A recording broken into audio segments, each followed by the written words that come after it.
कोल्हापूर जिल्ह्यामध्ये शिवसेनेला गृहीत धरून राजकारण होत होते। ते राजकारण थांबावं, शिवसेनेला न्याय मिळावा। कोल्हापूर जिल्ह्यात शिवसेनेचे 6 विधानसभा सदस्य होते, 2 खासदार होते, 1 गद्दार खासदार आम्ही घरी बसवलेला आहे आणि 6 आमदारांना पाडताना शिवसेनेचं बोट धरून BJPनं एंट्री केली होती महाराष्ट्र राज्यामध्ये। आणि आता महाविकास आघाडीच्या माध्यमातून देखील शिवसेनेचा फक्त उपयोग होऊ नये यासाठी आमचा रोड शो आई अंबाबाई देवी साकडे होतं। या साकड्यातून आम्हाला एक सिद्ध करायचं आहे या रोड शोमध्ये की आमच्या पक्षप्रमुखांना न्याय मिळू दे।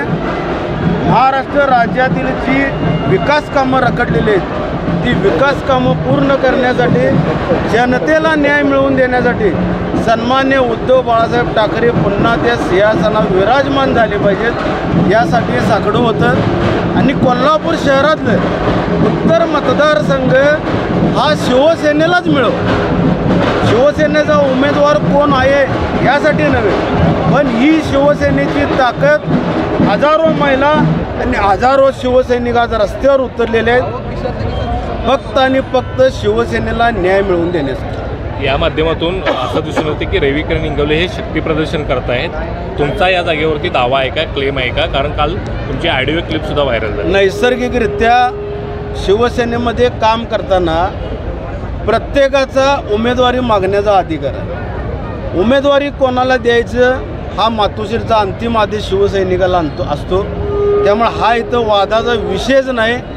आज फक्त हजारो महिला आणि हजारो पुरुष जेंट्स रस्त्यावर उतरून जनता शिवसेनेला पाठिंबा देत आहे। जनतेची मनस्थिती फक्त आणि फक्त मशालीच्या बाजूने आहे हेच सांगण्यासाठी आणि हेच दर्शवण्यासाठी आणि आई अंबाबाई साकडे घालण्यासाठी आज आम्ही आलो। शिवसेनेला तर पाठिंबा आहे, पर्यायानं तुम्हाला सुद्धा आता ही जनता तुमच्यासोबत असलेली पाठिंबा देत आहे, मग तुम्ही उमेदवारी मागितली? देवाच्या कृपेनं उद्धव साहेबांच्या आशीर्वादानं जर तिकीट मिळालं तर अतिउत्तम।